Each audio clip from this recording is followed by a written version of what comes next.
Niki ta sing jenenge Mas Budi. Nggih. Raine sing ndi to, Dik? Iki kok.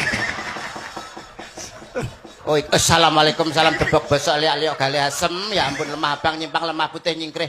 Apa to, Mas? Kok rai kaya topeng lho ta? Awakmu to apa? Sik. Mudah gak pengen unggah niki ngeyel. Yo ora, iki ya punya keistimewaan nembang ya apik kok yo. Lah nembange suarane apik. Istimewane kuwi paling ya mecahno mic kuwi kok. Lah iki lho dolan pesok kabeh lho, Pak. Durung diapa. Aja cedak-cedak wingi cuwil kabeh mike.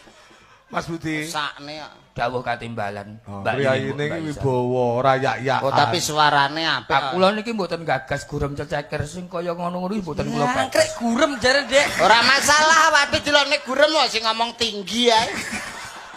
Upane kok tumanyang-anyang ngelone kancane. Niki Wong niku nek mboten weruh adat Jawa nggih ngoten niku. lho. Dadi nek ketemu kanca ki adane ora kebak pangalembana, ning andakane mung sia-sia. Niku wong sing ora ngerti adat ketimuran. Balah omong apa to ya potongane ki takir plontang kok. Iki sesuk iki lara di Ben rata.